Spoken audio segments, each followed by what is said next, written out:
Alrighty, so I paused the game between the Seattle Sounders and the Vancouver Whitecaps, even though technically I probably should just let that game keep running in terms of the stream because, spoiler alert, that game is very one-sided, and you probably know who, of course, is winning big in that game between the Sounders and the Whitecaps. But instead, we're going to do the review between El Salvador versus the U.S., which just finished a couple of seconds ago. And yeah, that was definitely a soccer game that we watch, and that I would say that, I know a lot of people will say about how bad the pitch was and that it basically just turned out to be a mudfest. But if you are a person that kind of like that old school soccer feeling, or kind of that 80s and 70s kind of soccer vibe feeling, this was a match made in heaven for you, because again, this was a game where the pitch was absolutely terrible. It basically turned into a mudfest, and it kind of had that very 1970s and 80s kind of English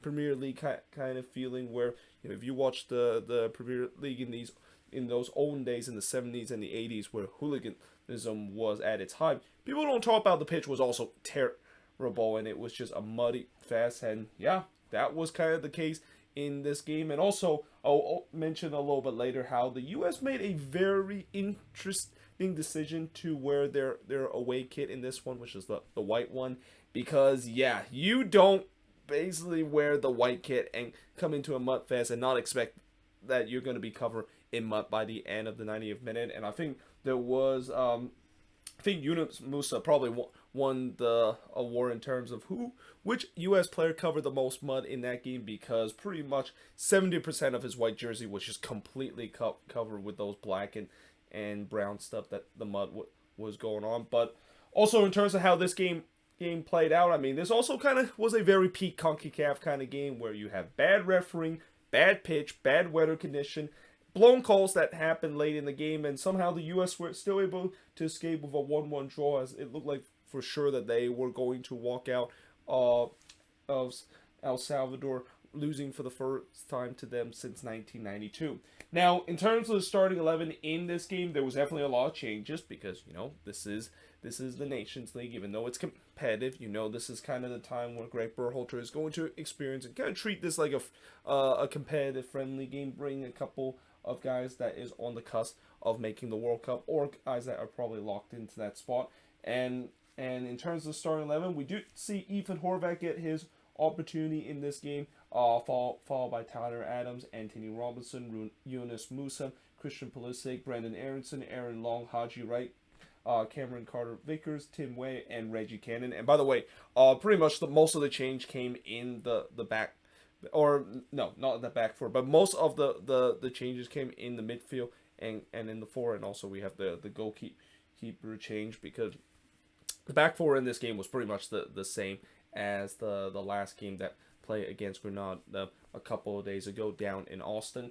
But in the first half, I immediately wrote that the pitch, as predicted, looked pretty bad, but it has that old school feeling where you already see how there's a lot of divots and there's also a lot of mud, and that I just kind of had a feeling by the end of the 90th minute, pretty much 70% of that pitch, especially in the middle, is going to be completely covered in mud. And again, if you're a guy that loved that old school kind of soccer feeling, this was a match made in heaven. But if you're kind of a guy that do not want to watch kind of a sloppy, just a mud slugfest, this was definitely not the game for you, and you probably should have turned off the TV when you saw the condition of this game. And also, I realized that it was raining heavily in this one, but near the end of this game, the rain kind of did stop, or at least I'm assuming it stopped, because on the TV feed, it didn't look like it was raining right near the end of the game. So I'm assuming the rain did stop, and that it just basically turned into a mudfest after that. Now, in the second minute, Martinez blasted wide from close range before Bonilla had a free header but missed wide there. Though early on, I thought El Salvador came to play. Like, if you thought that El Salvador was just going to sit back in this game and just kind of defend for the entire 90th minute, oh, you're wrong, because they were definitely come to play early in this one, and I'm not sure that maybe surprised the U.S. a little bit. I mean, I guess in some way this was very similar to the last game against Grenada, where, as dominant as the U.S. was against Grenada, at least for the first couple of minutes, I mean, Grenada actually did had most of the possession, and that the U.S. once again kind of started off a little bit slow in this one. And of course, I also mentioned the fact that the U.S., of course, wearing white, which that probably will turn brown and black by the end of the night. Again, you don't show up in a mudfest kind of game wearing white and not expect that your entire jersey is probably going to be covered in mud by the end of the night. But in the 6th minute, the first real chance for the U.S. came as Wade blasted high on the volley from long range. I thought the U.S. started to control possession and haven't really looked too bad despite the bad pitch condition. I mean, that would change because, I was kind of being a little bit kind to them with the way that at least they were connecting some passes when I thought that maybe they weren't going to do a lot of that with how bad the pitch condition was throughout this game. Although the game, of course, started to become physical because, anytime when you have a CONCACAF game, especially when the U.S. play against a very physical Central American team like El Salvador, things are going to get physical, and that there was a lot of challenge and some retaliation challenge that was happening. And this is also where you would expect maybe the referee can control that. No, you have not watched CONCACAF and realize the referee ain't going to control that, and that it was also unsurprising. As we get late into this game, that's when tempers really start to flare, and then there are also some very questionable yellow cards and especially questionable red cards that was handed out in the second half. Now, in the 23rd minute, Gonzalez did deny Musa from 12 yards out. I thought the El Salvador goalkeeper Gonzalez had a really good game in this one, and in fact, I think he's probably one of the big reasons why this game ends up in a tie, because he made some big save in this one, denying the U.S. a couple of time. The shots were only 2 apiece through 30 minutes, as neither team really have created many chances. Again, bad field condition, and it's going to be very hard for either of these teams to create much possession. And that also felt like this was just going to be a very slow game and kind of a very slugfest kind of game, where it feels like it's not about who's going to win in this game, but who can actually battle each other out and basically make sure their jerseys stay the cleanest at the end of the night of this mud fest.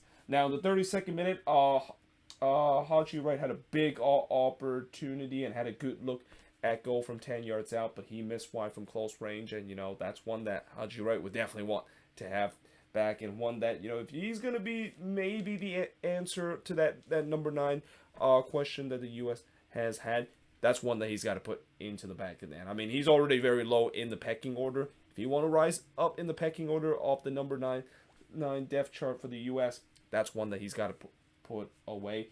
But instead, in the 36th minute, we did see it go, and it didn't came from the U.S. It came from El Salvador, as Rin would score from Reyes to give El Salvador a 1-0 lead. And yeah, that was not a great moment for Ethan Horvath. And I think after this game, it's pretty clear that Ethan Horvath probably lost his chance of being the starting goalkeeper for the U.S., or even at least being part of the U.S. in the World Cup squad. I mean, saying that he lost his chance to be a starter seems just completely, I wouldn't say outstretched, but it's pretty obvious that he's never going to be the starter for this team. But for him to maybe be that number 3 goalkeeper, or even at the very best the number 2 goalkeeper, yeah, it's not going to happen after this moment, because he just got caught flat-footed there. I mean, you can make the jokes about the fact that he got stuck in the mud, but yeah, I mean, that was one where, he didn't do a good job in terms of his positioning, and 2,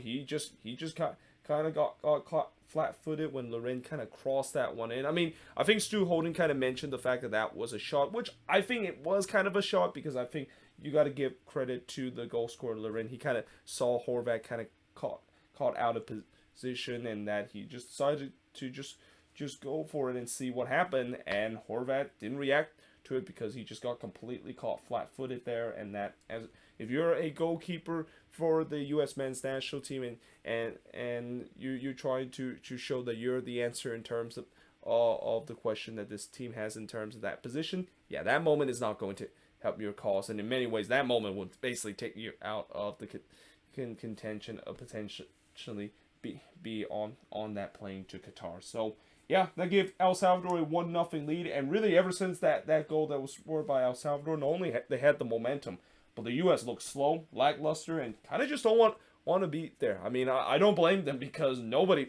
he wants to be there with how bad the pitch condition was, and that they were just playing in the mud throughout this entire game. But we do head to halftime with El Salvador leading 1-0, and in the second half, the U.S. trying to change it up by bringing Ferreira and McKennie into this game, so they're trying to maybe bring in the cavalry in this one, and it kind of almost had an immediate impact when Ferreira actually rounded the goalkeeper and tried to put it into the empty net, but it was blocked off the line by Dominguez. I mean, he did kind of start running out of real estate as he was trying to hit that one into the empty net, and even if Dominguez didn't block that one, I think that one would have gone wider, because I don't think that actually went on target, but obviously for the El Salvador Dominguez, he knows he can't risk it. He needs to make sure he blocks that one off the line. There also doesn't seem like a lot of flow into this game, which kind of favor El Salvador. I mean, El Salvador want to make this game ugly, and that, yeah, the U.S. knowing they're down 1-0 and kind of don't want to be there, that doesn't really kind of help their cause. The fact that there was no flow into this game, very stop and go, a lot of foul and a lot of whistle throughout this game. Though in the 59th minute, Gonzalez absolutely robbed Musa from 5 yards out, and that was really the moment for the U.S. to score. Like, Musa actually went for a goal after a lovely kind of combination of play. And there was actually a back heel. I think it was, I forgot who it was that hit the back heel for the U.S., but, it gave Musa a chance to go through on goal, and yeah, Gonzalez absolutely robbed him there from 5 yards out, and that's when the Yunus Musa, he's definitely going to be thinking about that this night of how he didn't finish that chances.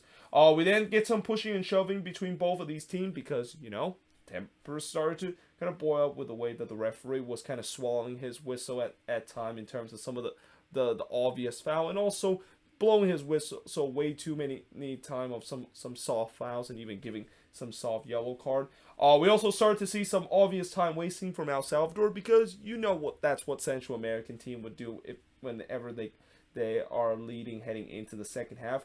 And I also thought there was not enough urgency from the U.S. Like, they were just passing at the back way too much. I mean, it's great the fact that they have a lot of possession and not letting El Salvador have the ball, but here's the problem. That's exactly what El Salvador wants to do. They don't want the ball. They just want to sit into a low block, and just passing out of the back from the U.S. is not going to help in terms of breaking down that low block, and that they just weren't being direct enough. Like, how many times I've watched this game and I just keep thinking to myself, why is the U.S. not being direct on the attack? Like, the only way to break down the bunker is try to be more direct, and especially also with the bad field condition. Be more direct. Maybe a player will slip, maybe a ball will bounce toward the right way, and next thing you know, you could be in on goal. But instead, them just kind of passing around at the back slowly and just kind of sideways passing, it's just not going to do it. And then in the 70th minute, it looked like there were any chances of the U.S.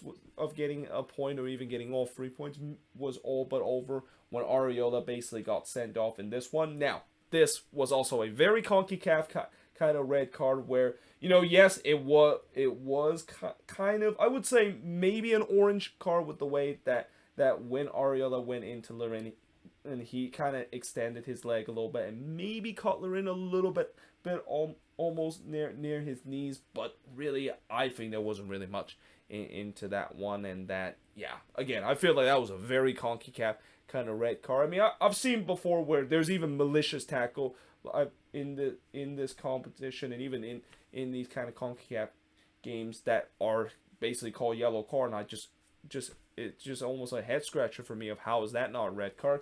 And then I've also seen this where it looked like it's just not much into it, and that maybe at a yellow card at its best. And if you want to be critical, maybe this is an orange card, but never that I think it was a red card. I mean, yeah, I feel like that was one of the moments that it looks like the U.S. was going to be hard done. And then in the 75th minute, remember that tempers that we saw in the 60th minute between both of these teams? Oh, it really boiled over because there was a lot of pushing and shoving compared to the first confrontation. The referee was literally scrambling to reach out his yellow card just to try to control the game. But then in the 79th minute, we got another red card. And, as bad as the referee was in this game, this was one of the rare times that he actually got the call right, because it was pretty obvious that was a denial of goal score score opportunity tackle that was committed from Rodriguez, and I think was it either Musa or McKinney that went through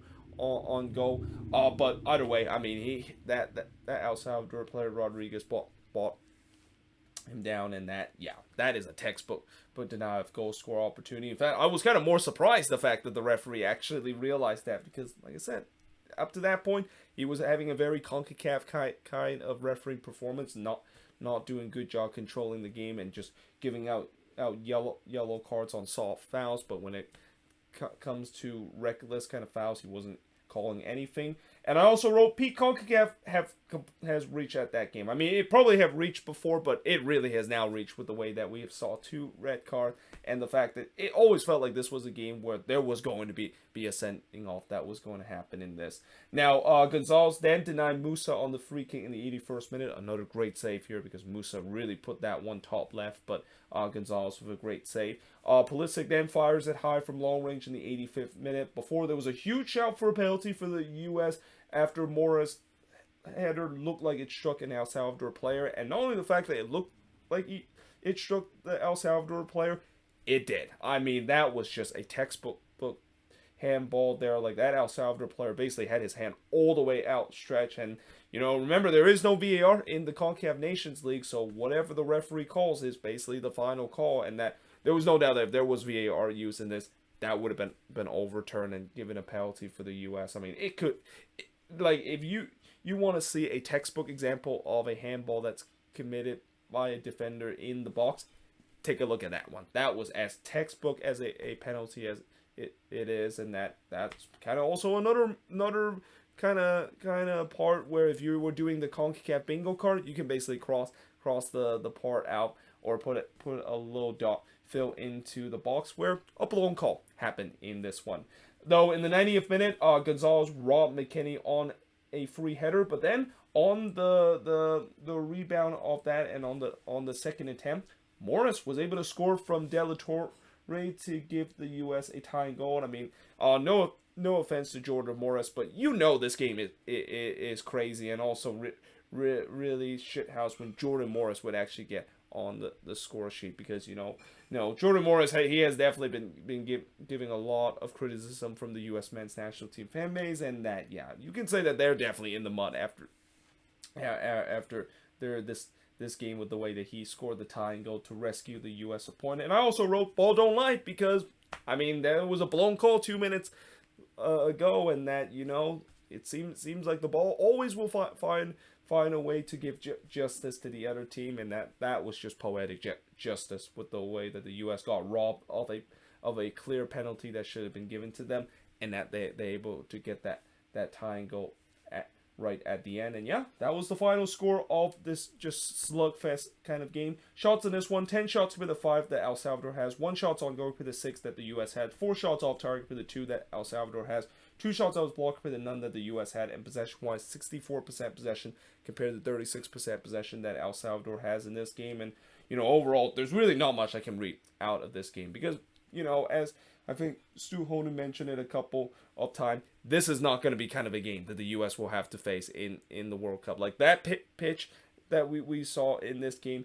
we will not see that in Qatar in November. So again, it's really hard to kind of read into a game like that. I mean, I guess at best you could say that at least they were able to do well in a hostile environment, but the stands were actually full at the Cuscatlán in this one. I mean, it was actually kind of half empty in this game, and I thought the atmosphere wasn't as good as what we saw in the World Cup qualifier. But I don't blame El Salvador fans. Maybe stay away from this one because of the fact that it was heavily rain in this one, and I think that hype that we saw from the El Salvador fans coming into the World Cup kind of died down with the way that they didn't make it out of the World Cup qualifying octagonal just this past couple of months. But either way, let me know in the comments below, what do you think of this mudfest kind of game that we saw from El Salvador versus the U.S.? Do you think that you can read a lot into this game of what's going to happen in a couple of months, and who pretty much impressed you